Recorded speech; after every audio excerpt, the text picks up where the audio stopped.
In this video, we will learn the beginning of the Harappan civilization, the subsistence strategies, and an introduction to Mohenjodaro as a planned urban center.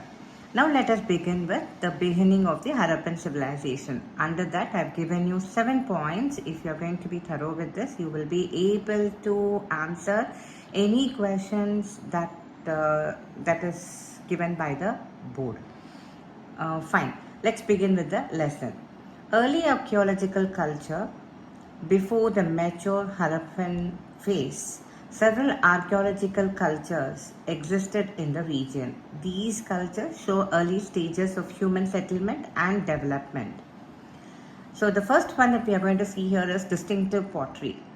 Each early culture had its own distinctive pottery. That means pottery with unique shapes, designs or styles.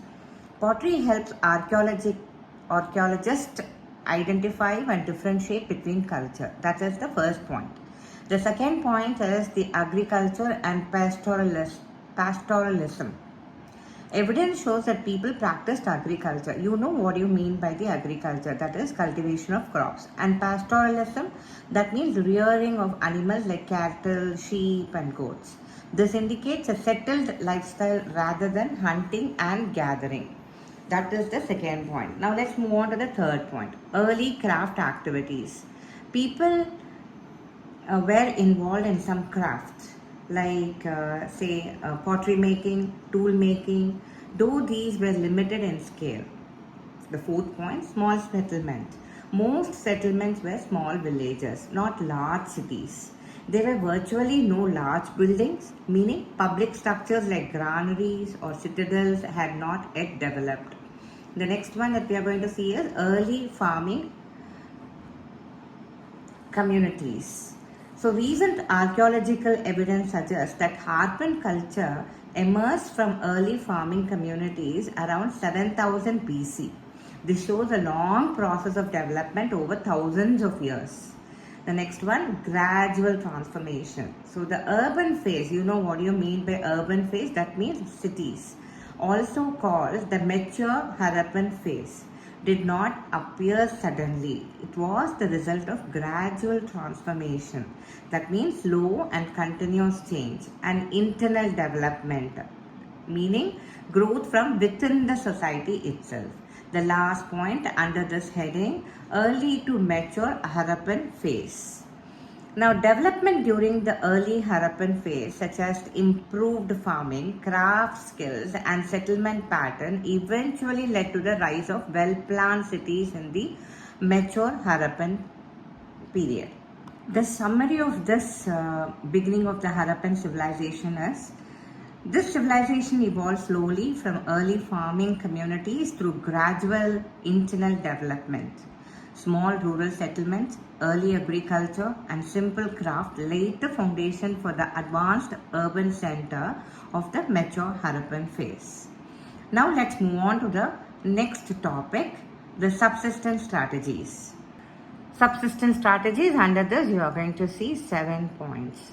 So the first one is continuity from early to mature Harappan. The mature Harappan culture developed in many regions that were earlier occupied by early Harappan culture. Both phases shared common subsistence strategies. So when I say subsistence strategies, what do you mean by that? Methods used by people to produce or obtain food for survival. That is what we call it as subsistence strategies. The second point under this heading is variety of food consumed. The Harappans consumed a wide range of plant and animal products, including fish. This shows a diversified diet. So when I say diversified diet, it means diet with many kinds of food. Diversified, it means variety. The next point, evidence from charred grain and seeds. So archaeologists reconstructed Harappan diet from charred grains and seeds. You must be wondering what is this charred is. That means burnt remains of crops. These remains are studied by archaeobotanists. Who are these archaeobotanists? They are the specialists who study ancient plant remains. The next point, crops cultivated. So crops found at Harappan sites include wheat, barley, lentil, chickpea and sesame. Millets were also found at sites in Gujarat. Evidence of rice is rare. The next one, domesticated animals. Animals, bones of cattle, sheep, goat, buffalo and pig have been found. Studied by archaeozoologists. Zooarchaeologists, that is why they are talking about archaeozoologists, show that these animals were domesticated. You know, by now you must be knowing what you mean by the word domesticated. That means animals tamed and raised by humans. The next point is wild animals and hunting. Bones of wild animals like boar, deer and gharial are also found. It is unclear whether Harappans hunted these animals themselves or obtained meat from hunting communities. The last point, other food sources. Bones of fish and fowl. Fowl is nothing but birds. Have been found, including fishing and consumption of birds. Let's move on to agricultural technologies 2.1. So under that, you are going to see 5 points. The first point that we are looking into, difficulty in reconstructing farming methods. While grains prove agriculture, it is difficult to know the exact farming methods used. Ploughing and use of oxen. Representation on seals and terracotta sculptures show bulls, suggesting that oxen were used for ploughing. It is just an assumption only, okay? Because of the sculptures that they used where they were able to see the bulls in the terracotta or on the seals. Terracotta models of ploughs have been found at Cholistan and Banavalli, that is in Haryana. So what do you mean by terracotta? That is nothing but baked clay objects. The next one, evidence from Kalibangan. A ploughed field was found at Kalibangan. Kalibangan is in Rajasthan from the early Harappan phase. The field had 2 sets of furrows at right angles indicating mixed cropping. When I say mixed cropping, that means growing 2 crops together. Furrow, F-U-R-R-O-W, there is a word called furrow in your paragraph. That is nothing but a long, narrow trenches made by a plough. Then the next point that we are going to talk about is harvesting tools. So what were the harvesting tools that they used? Archaeologists debate whether Harappan used stone blades fixed in wooden handles or metal tools for harvesting. The last point is the irrigation practices. Most Harappan sites were in semi-arid region. That means areas with low rainfall. So irrigation was definitely necessary. Large canals have not been found in Punjab or Sindh, possibly because they silted up. Silted up means it got filled with mud. Water from wells was likely used for irrigation. Water reservoirs found at Dholavira. Dholavira is again it's a small town in Gujarat, may have stored water for agricultural use. So what is the summary of this topic? The topic 2 is that where the Harappan followed advanced subsistence strategies involving agriculture, animal domestication, fishing and possibly hunting. Evidence from plant and animal remains, tools, ploughed fields and irrigation structures show their deep knowledge of farming suited to semi-arid conditions. The next topic that we are going to look into is Mohenjodaro, a planned urban center. This is a very important board-based question. So I hope you would pay more attention on this topic. The first point that we are going to see under this heading is urban centers. One of the most unique features of the Harappan civilization was the development of urban centers. So you know what you mean by urban center? It's called well-planned cities. Mohenjodaro is one of the most famous Harappan cities, though Harappa was discovered earlier. The next point that we are going to see is the division of the city. Mohenjodaro was divided into 2 main sections. One is called citadel, that is smaller but raised area. That is what we mean, what a citadel is. The next one is lower town, larger but lower area. Now we are going to get into more details on citadel. The citadel was built on mud brick platforms, making it higher.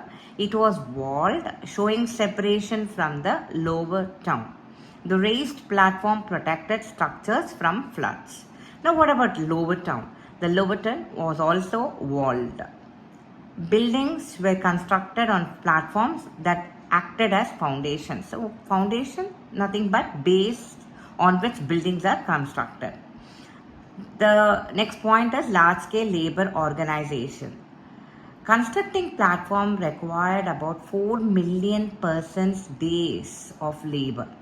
This shows organized administration and large-scale mobilization of workers. The last point is planned construction. The city was planned first and then constructed. After platforms were built, construction was restricted to fixed areas. This indicates strict urban planning. Now the last point is standardized bricks. Bricks were standardized in size. That is, if you see the length, it is 4 times height and the breadth will be 2 times height. This uniformity existed across all Harappan settlements. So when I say standardized, that means made according to fixed measurement. The next one that we are going to the laying out range, that is 3.1. From this paragraph, or say from this passage, we will understand why Mohenjodaro was a well-planned city. With the 3.1 laying out range, under that we will have drainage system and construction order. So what is this drainage system? Harappan cities had a carefully planned drainage system. Streets were laid out in a grid pattern intersecting at right angles. So what do you mean by this word grid pattern? It is a crisscross pattern of streets meeting at right angles.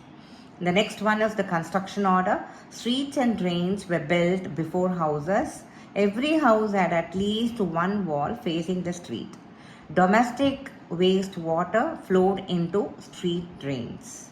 Now the next one that we are going to see is the domestic structure, wherein we are going to see how the houses were laid in the Lower Town, then how did they adapt it to the climate, and about their privacy, and then the bathroom and wells.